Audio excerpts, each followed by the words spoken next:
I'm Sarah, and if anyone had told me a year ago that my life would take such a strange and frightening turn, I would have laughed it off.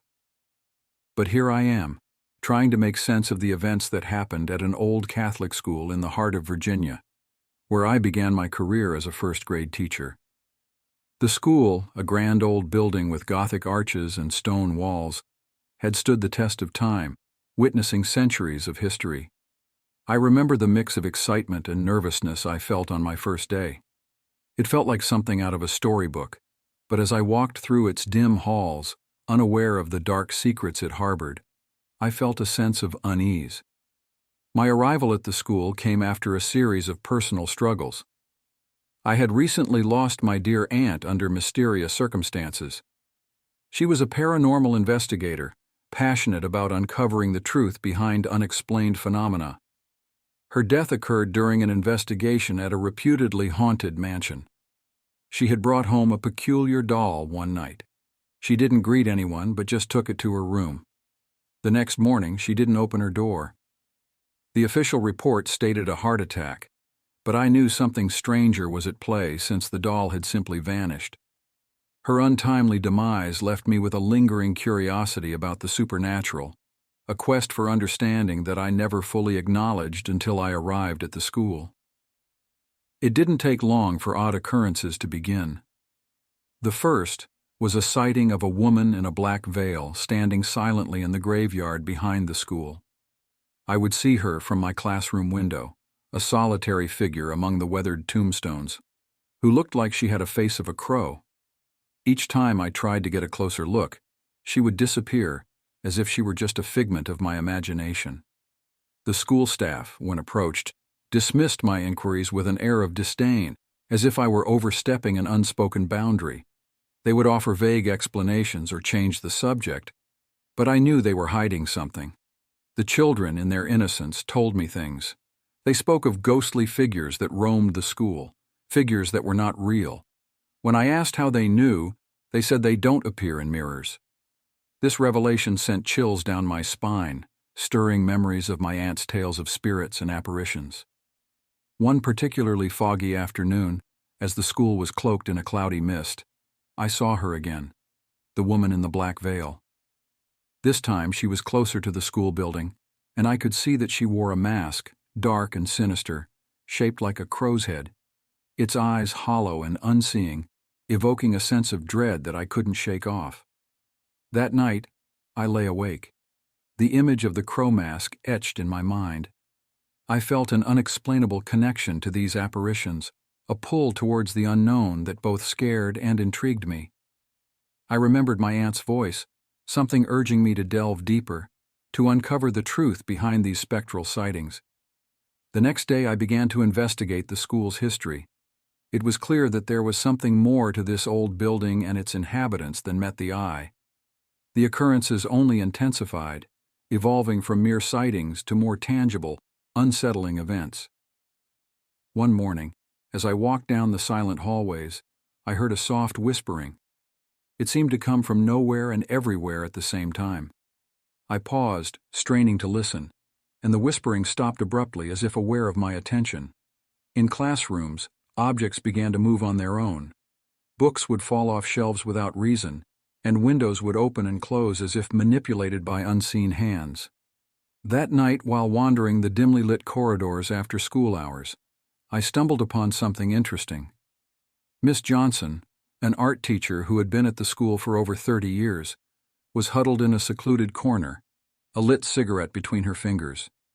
Smoking was strictly prohibited on school grounds, a rule that, if broken, could easily lead to dismissal. Seizing the opportunity, I approached Miss Johnson. Her eyes widened in shock and fear as I caught her in the act. I knew I had leverage now, and I used it. In a hushed tone, I demanded to know more about the veiled woman and the strange occurrences around the school. Reluctantly, and with a hint of fear in her eyes, Miss Johnson began to reveal the school's grim history. The school, she explained in a trembling voice, was built on an ancient Native American burial ground. This revelation sent a shiver down my spine.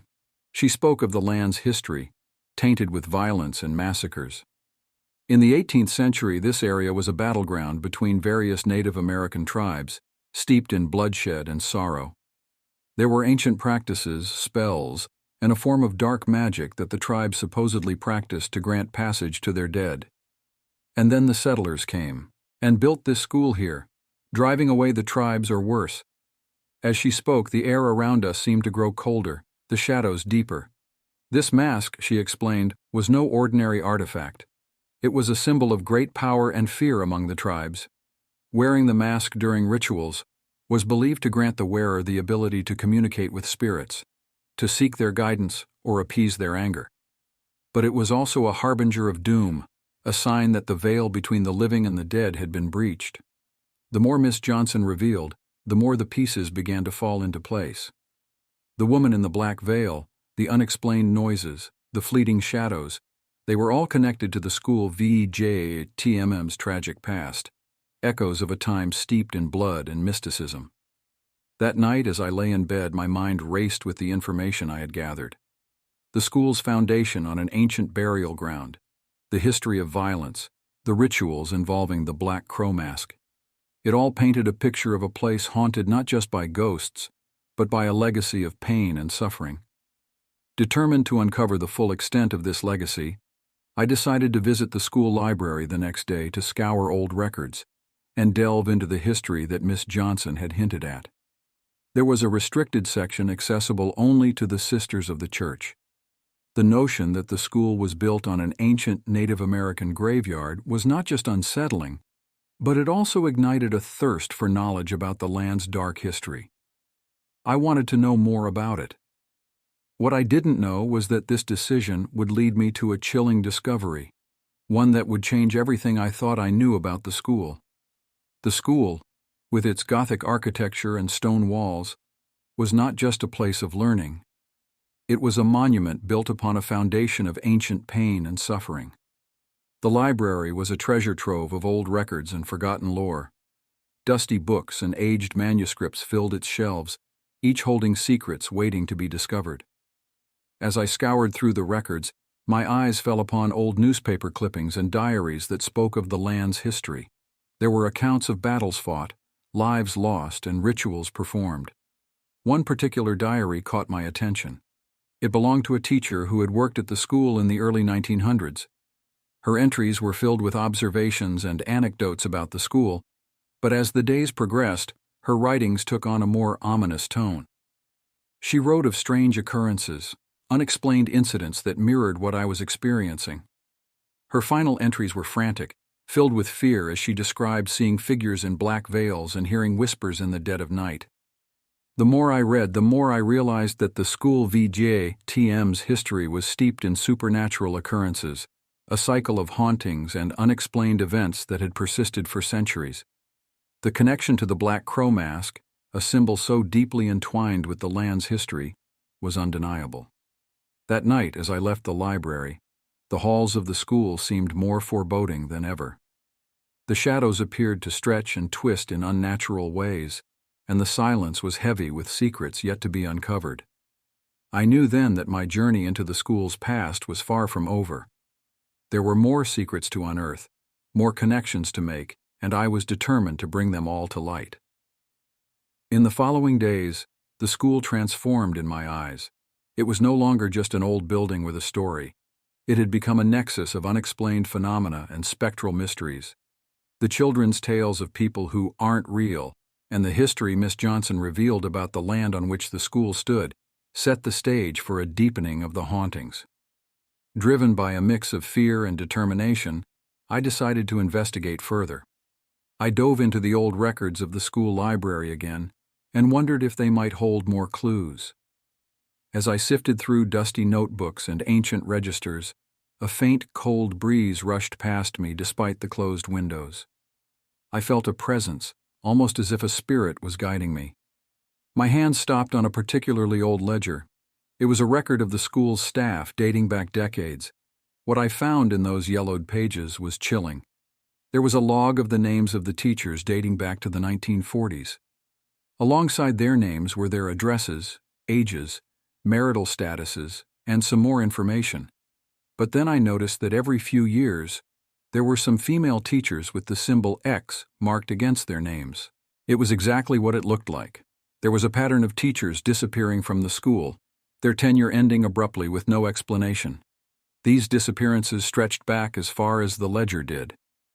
They were all in their 20s, unmarried, came from different towns and cities, and were living alone. As I delved deeper, a realization hit me. The woman in the black veil was connected to these disappearances. These women, like me, had stumbled upon something they shouldn't have. The veil between the living and the dead wasn't just a metaphor, it was a thin, fragile boundary, and the school was its epicenter. Reference caught my eye. A mention of a black raven mask. It was a brief note in the margin of a page, but it stood out starkly. The note was linked to one of the teacher's disappearances, suggesting a connection I could not ignore. The more I uncovered, the more the pieces of the puzzle began to fit together.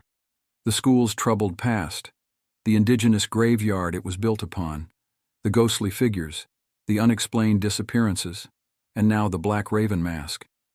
They were all connected in a tapestry of mystery and darkness.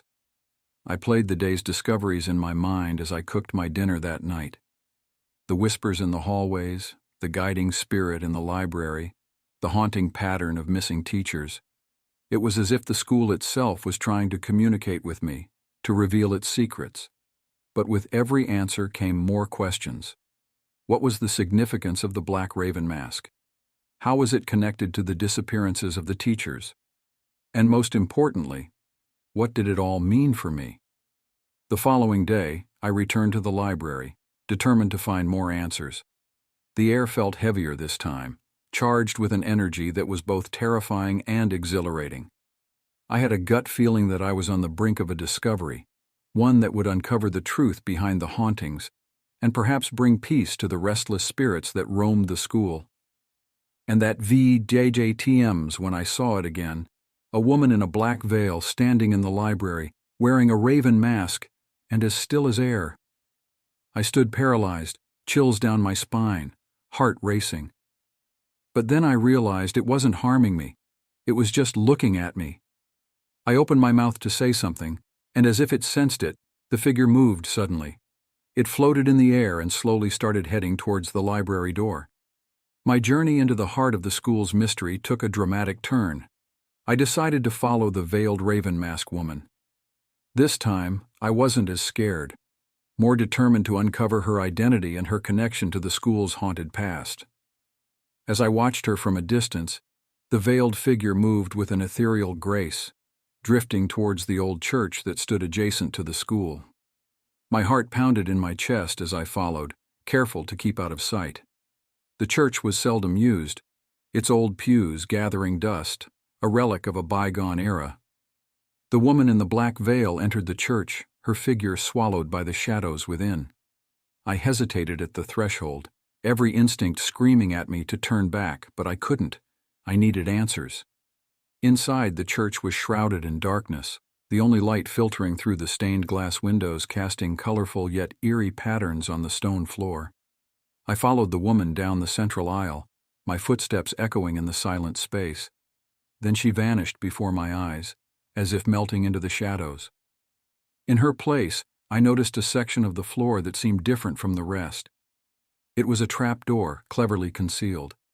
With a deep breath, I opened it and descended the narrow staircase that spiraled into darkness. The air grew colder as I went deeper, the oppressive silence broken only by my own breathing. At the bottom, I found myself in a hidden chamber, the walls adorned with symbols and artifacts that spoke of ancient rituals and long-forgotten practices. The chamber was a stark contrast to the church above, a secret place where unspeakable acts had been performed. In the center of the room stood an altar, and above it hung the black raven mask, its empty eyes seeming to stare into my soul. As I approached, the room seemed to grow darker, the air thicker. I felt a presence, a malevolent force that had been awakened by my intrusion. It was then that the horrifying truth dawned on me. The ghostly occurrences, the whispers, the guiding spirit in the library, they were not just hauntings but warnings. The school, built upon a land steeped in blood and darkness, had become the site of a ritual that spanned centuries, a ritual that demanded a sacrifice. I realized with a sickening jolt that I was to be the next sacrificial lamb. The teachers who had vanished over the years had been part of this twisted tradition, sacrifices made to appease the disturbed spirits of the graveyard. Each one in their 20s, single, from different towns or cities. I fit the criteria perfectly. But there was more. As I looked around the chamber, I understood that the ritual had evolved over time into something far more sinister. The original intent to honor and appease the spirits had been corrupted, twisted into a dark practice that served only to feed the malevolent entity that now resided in this place. The revelation shook me to my core. I was standing in the heart of darkness, a place where the boundary between the living and the dead was blurred. The black raven mask, a symbol of communication with the spirits, had become a tool for a dark practice. I knew I had to escape and expose the truth, to break the cycle of sacrifices and bring peace to the souls trapped in this endless nightmare. I had to escape, to get out of this chamber and away from the school. But as I turned to leave, I felt the presence grow stronger, a dark force that didn't want to let me go. I was in a fight for my life, a fight against an ancient evil that had claimed this land and its people for centuries. The realization that I was meant to be the next victim in a centuries-old ritual of sacrifice sent a wave of terror through me. The hidden chamber beneath the church, with its sinister symbols and the ominous black raven mask, felt like a tomb.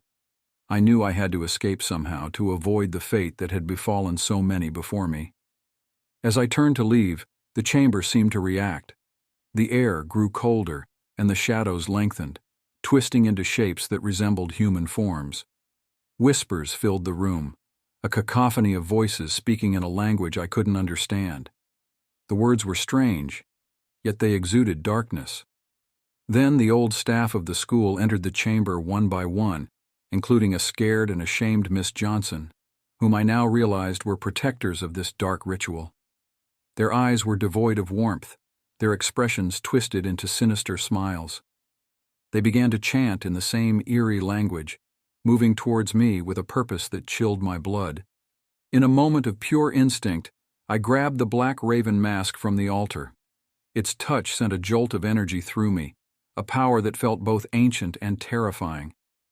Holding the mask, I felt a strange sense of empowerment, as if it connected me to the very spirits it was meant to appease. The staff continued their advance, chanting louder, their words echoing off the stone walls. But I stood my ground, holding the mask in front of me like a shield. The chamber seemed to pulsate with energy, the air vibrating with the power of the ritual. Then, in a moment of desperation, I did the unthinkable. I put on the mask. The world around me transformed instantly. The chamber faded away, and I was standing in a different realm for some seconds, a place between the living and the dead. The spirits of the graveyard, the victims of the land's bloody history, surrounded me. They whispered to me, their voices a mixture of sorrow and rage. It could have very well been a hallucination, but I suddenly felt powerful, like I had the support of all these spirits with me. With the spirits' guidance, I channeled the energy of the mask, turning it against the staff. The chamber reappeared, but now the staff halted their advance, their expressions turning from malevolence to fear. The power of the mask, combined with the spirit's energy, was overwhelming them. In a final act of defiance, I tore off the mask and hurled it at the altar. A blinding light filled the room as soon as it touched, and the chanting stopped abruptly. The staff held their heads and closed their eyes while screams from an unknown presence filled the room. That was the window I needed. I fled the chamber, running through the corridors of the church and out into the night. I kept running until my legs gave out, crying and panting. The school loomed behind me, its windows dark, its secrets laid bare. I knew I couldn't stay. I had to leave this place, to escape the darkness that had almost claimed me. As I reached the safety of the street, I looked back one last time. The school was quiet, its haunted history a silent witness to the night's events. I had survived, but the memories of what I had experienced would stay with me forever.